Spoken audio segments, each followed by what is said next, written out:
6 o'clock on a Friday afternoon. I know where I usually am at 6 o'clock on a Friday afternoon, but I won't tell you. Well, I hope it won't be long until you're somewhere fairly similar.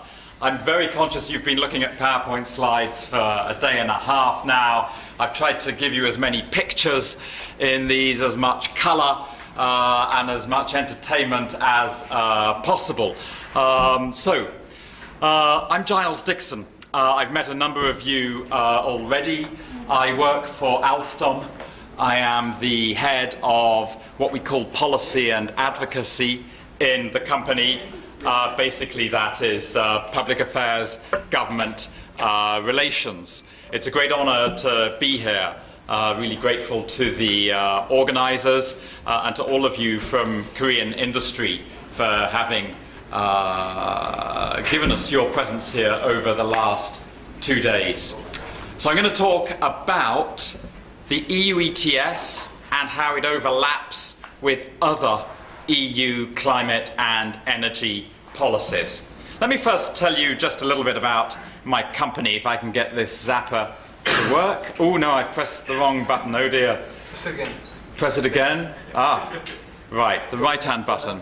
Down. And I can see down. The down button. There we are. Okay. My company is basically in the business of providing low-carbon infrastructure. We are an equipment and technology supplier in the energy sector and in the transport sector. In the energy sector, we provide equipment and technology for thermal power stations, so for gas, nuclear, and coal. We do renewable equipment, wind, geothermal, solar, and hydro. And then on the top right-hand side, we do transmission equipment, so substations, transformers.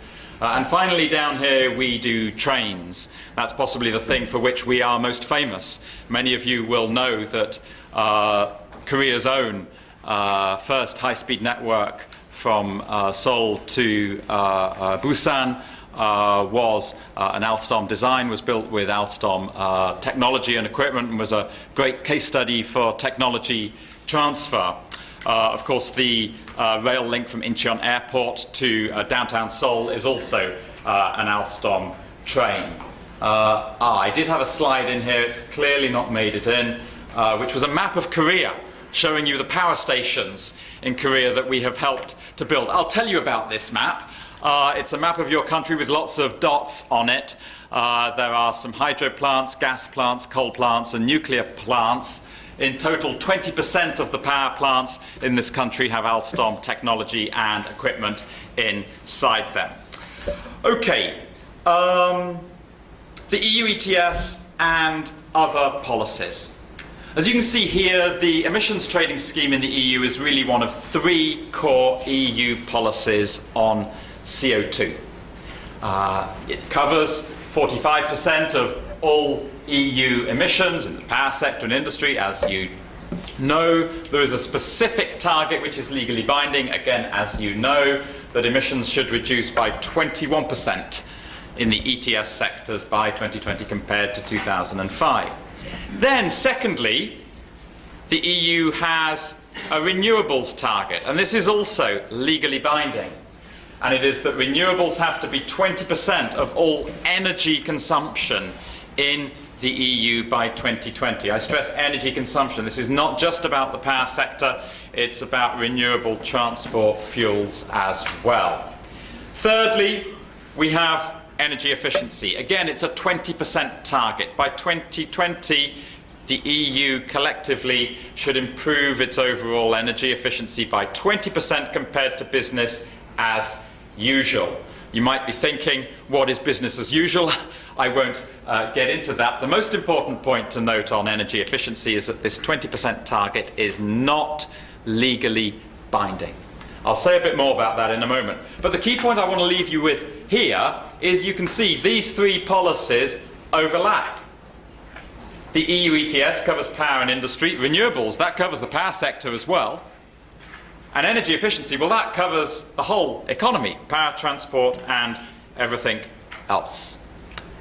Okay, I'm going to talk you through the overlaps. between these policies and what they mean. But before I do, this is not the whole story. There are actually many other EU policies on climate and energy. Here's the list. It's quite extensive. First of all, greenhouse gas emissions. For those emissions outside the EU ETS, each of the 28 countries in the EU has a legally binding national target for reducing its emissions. Sorry, this says 27. Croatia has recently joined the EU, as you'll be aware. Then there's a fuel quality law, which covers emissions from fuel flaring, things like that. And there's a specific 6% target for reducing those emissions. Then we have legally binding vehicle CO2 standards, fuel efficiency standards for cars and vans. There are eco-labelling rules, there are eco-design standards. There are also energy taxes. These are taxes on the consumption of energy in heating, electricity and motor fuels. These are national taxes, but there are some EU rules which govern these national taxes. So as you can see, a lot of policies. There's one policy which covers everything that I've shown you on the last two slides, and that is the single overarching target for reducing greenhouse gas emissions in the EU, which is 20% by 2020 compared to 1990. So, how are we getting on meeting that single overarching overall target? If we're meeting it, then perhaps all of these policies are working, and perhaps the interaction between the policies is good. So this is how we're getting on meeting the 20% target. The curved line is what's been happening to emissions since 1990. The thick black line on the right is where we need to be in order to get to 20% by 2020. As you can see, we're on a trajectory that's easily going to meet 20% by 2020. The dotted line is where we'd need to go in order to meet 30% greenhouse gas emission reduction by 2020. And as you can see, we might come quite close on current trends to meeting 30%, but the target remains 20%. And these figures are quite impressive. Look at the GDP. It's gone up by 48% since 1990, but emissions have come down in that period by 18%. So it would seem that everything in Europe is fine. It seems that we're meeting the overall target, therefore the interaction between the policies must be good and the individual policies must be working well. I'm afraid, ladies and gentlemen, it's not quite so simple. I'm now going to talk you through the individual policies. The EU ETS, you've heard a lot about this already. I won't say much. It's doing quite well. We know we're going to hit that 21% emissions reduction because there is a cap, and you can see how the cap is coming down each year from now to 2020. The cap sets the volume of allowances in the system. We know we will hit that level. What's not so good is that, of course, the price is low, there is oversupply in the market, and that's not driving investments in low carbon. And also, of course, the auction revenues. Auctioning is now 53% of allocation in the EU ETS from this year. Okay, so it's most of the system. Governments were hoping to get big revenues. Clearly, at €5, those big revenues are not happening. So that's the overall progress report on the ETS. What about renewables? Well, some good progress towards the targets. That overall 20% target is broken down into national targets, and in a moment I'll show you how different countries are getting on against their targets. Yep, and investments in renewables are contributing to emission reductions, of course. Also, the technology costs of renewables have come down a lot in Europe, especially in onshore wind and solar PV. But there are things here that are not so good. All of this is costing a lot of money. Renewables are being deployed because there are generous support schemes in place, feed-in tariff certificates and so on. Look how much money these support schemes are costing. 23 billion euros a year in Germany, 10 billion in Italy. It was hoped that driving renewables would create a European renewables industry, and yet we now find that most solar PV panels that are being installed in Europe are not European, but Chinese.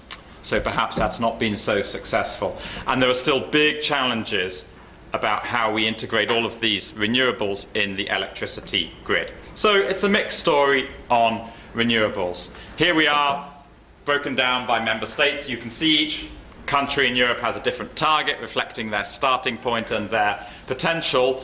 The black lines show you the progress towards their 2020 targets, so you can see most are making pretty good progress and will probably come close to hitting that 20% target. So what about energy efficiency, the third part of the equation? Well, there's been some progress. Those vehicle CO2 fuel standards I told you about, they will be met.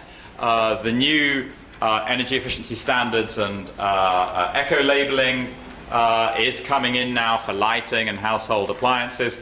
There's a new law which sets out various measures that countries have to take in Europe on energy efficiency. But the problem with energy efficiency is, of course, the 20% target is not legally binding. Therefore, it is not going to be met. We might get to about 15 or 16%, but not the 20%. There's a shortage of finance here, especially for renovating buildings, and much more progress is needed in the transport sector. So that's how we're getting on these individual three policies. What about the interaction between the policies? Here, there have been, and there continue to be, some problems. The idea was that the CO2 price in the ETS would help to incentivize investments in renewables and energy efficiency. Of course, the CO2 price is too low to drive those investments. What we've seen, this is the second point, is that renewables have been relying much more, not on the CO2 price, but on these very expensive support schemes that you've seen a number of countries in Europe has, and you've seen how much money these support schemes are costing. That is not economically efficient. Thirdly, with energy efficiency, again, the CO2 price hasn't been helping. Any improvements there have relied on regulation, as you've seen on cars and household appliances. Finally, and this is the most important point, the ETS cap, and you recall how we had the bar chart here showing the ETS cap, how it comes down every year. When these numbers were set, they did not take account of the progress that would be made in the deployment of renewables. So Europe set at the same time renewables targets and these caps for the ETS, but there was no coordination between the two. That was a mistake in policy making. So what we find now is that we've done quite well on renewables, as you've seen, but that has actually contributed to the surplus that we now have in the EU ETS. Now, most of that surplus of 2 billion allowances is due to the economic recession in Europe, but a sizable chunk of it is due to the progress that has been made in renewables, and the fact that that has, of course, reduced thermal power consumption in Europe. It has therefore reduced demand for certificates in the power sector. So the interaction has not been straightforward. Now, I'm standing here talking to you sounding a bit like a policy wonk. Apologies for that. I'm now going to put another hat on and I'm going to sound a bit like an Alstom sales rep, okay? And I'm going to tell you what all of this means out there in the real world for my colleagues who are sales guys, okay? Here's the CO2 price. You can see the grey line, that's the EUA price. The red line is the CER price. And this tracks what's been happening since the ETS started in 2005. What my sales colleagues were seeing at the start, when the CO2 price was quite high, was that among our customers in the power sector, there was increased interest in renewables and in gas investments. Then the price fell, it rose again, and in phase two, that interest in renewables and gas continued, and there was also increased interest in CCS, interestingly, notably when the carbon price was touching 30 euros. But of course now the price has fallen. There is less interest in renewables, much less interest in CCS, and most alarmingly of all, as you have heard, we now have fuel switching. It's not from coal to gas, it's the other way around, from gas to coal. It is much cheaper for utilities in Europe to burn coal than it is to burn gas. So you can see, overall, things are not good. Basically, the EU has got a lot of things wrong in the way it designed the ETS. It's got some things wrong in the way it designed the interaction between the ETS and other policies. And just to rub the point in, let's see how badly Europe is currently doing. Here we are, carbon prices around the world today. There's Europe down at the bottom with the red dot. You can see not only is it a much lower price than in British Columbia, California, the existing Australian scheme elsewhere in North America. It's lower even than the projected CO2 tax price in South Africa, and it's over twice as low as the currently trading price in the Shenzhen CO2 pilot emissions trading scheme in China. Now, as you know, measures are underway, backloading and so on, to try and reduce the surplus in the ETS and to solve these problems. But clearly, Europe has not got everything right. Actually, we're a perfect model for you because we have shown you how not to do it, I think is the conclusion I would give you. And here's the impact very graphically. The red line is the investments that should be being made today in low-carbon energy in Europe. $140 billion a year is what we should be making to hit our long-term climate targets, and you can see in the blue lines we are well below on current performance. So, some conclusions. Scarcity of allowances is absolutely key. If you have the higher CO2 price, that will reduce your dependence on renewables support schemes, and you might have a renewables performance standard, but you won't have to throw so much public money and subsidy into driving the renewables deployment if you have a higher CO2 price. The ETS has to be coordinated with other policies. Critically, the cap in the ETS must factor in the progress that you expect to make in the deployment of renewables and improvements in energy efficiency. And finally, the cap should be flexible enough to respond to variations in demand. And I've got a little chart down here, which a lot of people are talking about in Europe at the moment. And the idea is to have a reserve of allowances. So if the economy is growing more quickly than expected and the market is short, you can dip into the reserve and put those allowances onto the market. If conversely, as we have now in Europe, the economy is not doing well and you have surplus allowances, you can take them out so that you're usually always on the straight line there. Ladies and gentlemen, that's all I wanted to share with you at this late hour. Thank you for your attention.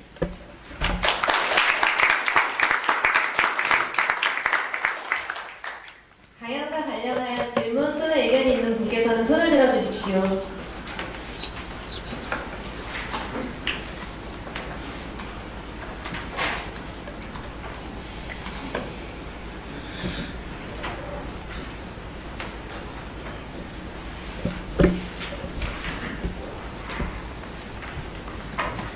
Thank you, Giles, for the great presentation. I think it's true that they did save the best for last. But I have a question. You pointed to the fact that the price is low now, and is that being particularly problematic? And it is from a certain perspective. But could you just see this and say, well, that's the market, and today it's low price, but really not much else is needed because at least the EU is on a trajectory to meet its target. And so in many ways, couldn't you just point to the same data that you said, that you presented, and say, actually, this is evidence that the system is actually working. Yes, there's some tweaks you could make. You know, the feed-in tariffs are very expensive. You might do away with those. But at the end of the day, isn't this kind of the poster child for something that actually has worked and delivered the results it needed? Mm-hmm. If your aim was only to deliver emission reduction at least cost, then you might have a point. But the EU emissions trading system has two aims. It is to do that, and it is to drive investments in low-carbon infrastructure. And it's manifestly failing on the second objective. The other point I would make is you talk about a market and the market is working. Well, a lot of practitioners in Europe, and you know this very well, David, would tell you that at €5 a tonne, actually the market is not functioning, that liquidity is insufficient, and we saw earlier the only reason we even have €5 is because of the forward hedging that the power utilities have to do, and the fact that that means at least the power sector is short of allowances while everybody else is long. So my clear answer to your question is no, this is not a model for a functioning market. 추가적으로 질문이 있는 분께서는 손을 들어주십시오.